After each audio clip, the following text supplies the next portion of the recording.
Hello नमस्कार, मैं हूं नीरज कुमार और आप देख रहे हैं मोबाइल न्यूज 24। वक्त हो गया है आज के ताज़ातरीन खबरों का। दिल्ली विधानसभा चुनाव में जीत के बाद प्रधानमंत्री नरेंद्र मोदी ने कहा, हर भ्रष्टाचार की जांच होगी, जिसने भी दिल्ली को लूटा है उसे लौटाना होगा। वहीं दिल्ली विधानसभा चुनाव में बीजेपी को मिली जीत पर पक्ष और विपक्ष के कई नेताओं ने प्रतिक्रिया दी। जहां रक्षा मंत्री राजनाथ सिंह, केंद्रीय मंत्री और भाजपा अध्यक्ष जेपी नड्डा और केंद्रीय मंत्री नितिन गडकरी समेत कई नेताओं ने रिएक्शन दिया। इन लोगों ने कहा कि दिल्ली चुनाव में बीजेपी की जबरदस्त विजय प्रधानमंत्री नरेंद्र मोदी और भाजपा की नीतियों के प्रति लोगों का विश्वास की जीत है। दिल्ली विधानसभा चुनाव में बीजेपी को मिली जीत के बाद एक समीक्षा रिपोर्ट सामने आई है, जिसमें कहा गया है कि यदि आम आदमी पार्टी और कांग्रेस गठबंधन के तहत दिल्ली में चुनाव लड़ती तो दोनों पार्टियों की गठबंधन को 37 सीटें मिल सकती थी, जो बहुमत से एक ज्यादा है। दरअसल दिल्ली की 14 ऐसी सीटों पर बीजेपी को जीत मिली है, जिसमें आम आदमी पार्टी का हार का अंतर कांग्रेस के उम्मीदवार को मिले वोटों से कम है।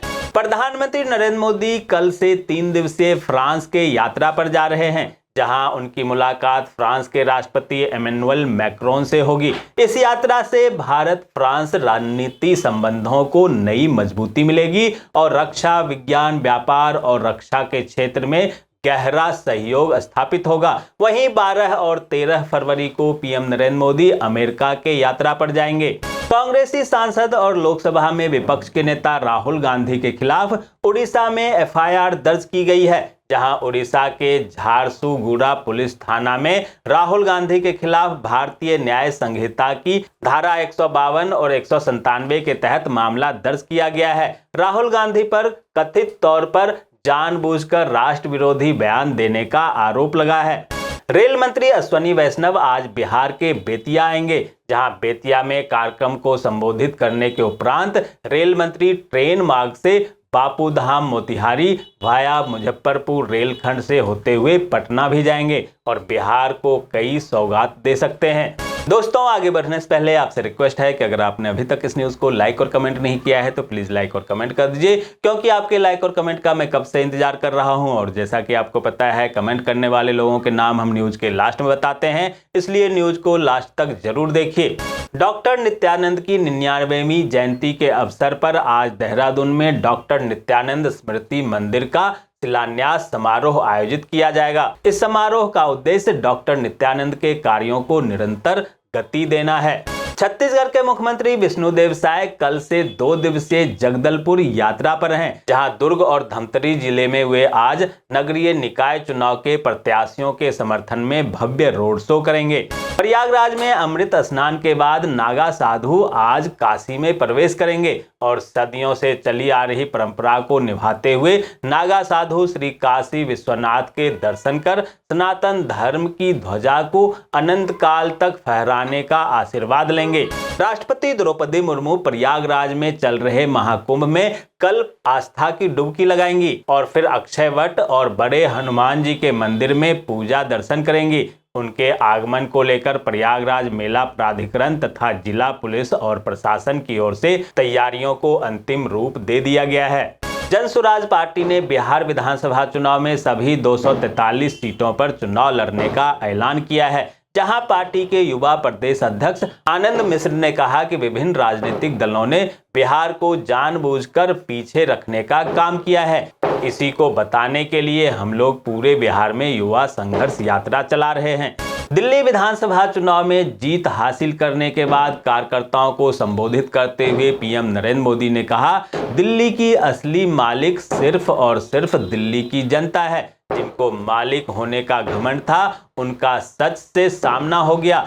दिल्ली के जनादेश से यह भी स्पष्ट हो गया कि राजनीति में शॉर्टकट और झूठ फरेब की कोई जगह नहीं है। पंजाब विधानसभा सचिवालय में राष्ट्रीय ई विधान एप्लीकेशन प्रोजेक्ट शुरू किया गया है, जिससे पंजाब विधानसभा में होने वाली कार्रवाई को कागज रहित बना दिया गया है।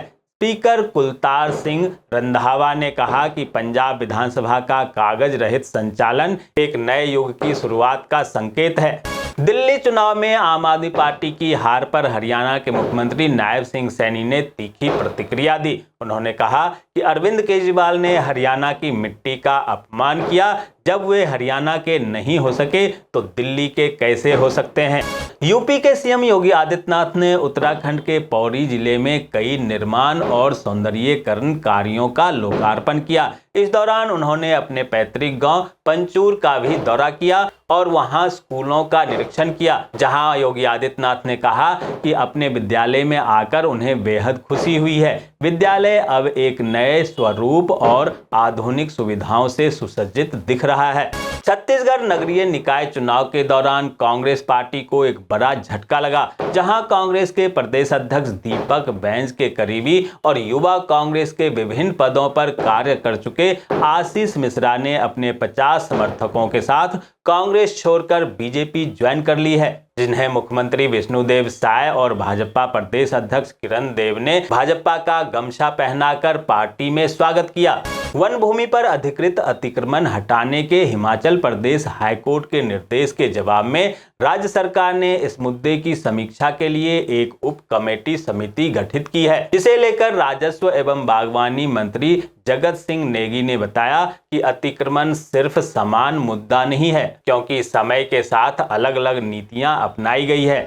दिल्ली विधानसभा चुनाव में बीजेपी की जीत के बाद जम्मू कश्मीर में पार्टी कार्यालय में जश्न का माहौल दिखा, जहां कार्यकर्ताओं ने ढोल की थाप पर झूमकर जीत का जश्न मनाया। और इस अवसर पर जम्मू के बीजेपी प्रदेश अध्यक्ष सतपाल शर्मा ने कहा कि दिल्ली के लोगों ने बीजेपी को वोट कर भ्रष्टाचार को हराया है। शिवसेना यूबीटी नेता संजय राउत ने दिल्ली विधानसभा चुनाव में बीजेपी की जीत पर सवाल उठाया। साथ ही उन्होंने चुनाव आयोग पर सवाल उठाते हुए कहा कि महाराष्ट्र के तरह ही दिल्ली में भी वोटर लिस्ट के साथ छेड़छाड़ की गई।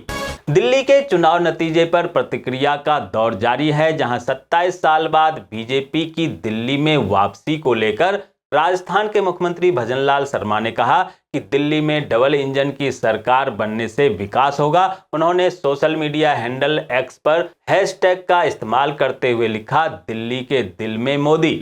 दिलीप मिश्रा की रिपोर्ट। सुल्तानपुर में अमेरिका द्वारा भारतीयों को हथकड़ी लगाकर अपमानित ढंग से वापस भेजने के मुद्दे पर कांग्रेसी कार्यकर्ताओं ने सड़क पर उतरकर प्रदर्शन किया, जहां तहसीलदार सदर हृदय राम तिवारी को सौंपा गया जिला अध्यक्ष अभिषेक सिंह राणा की तरफ से ज्ञापन।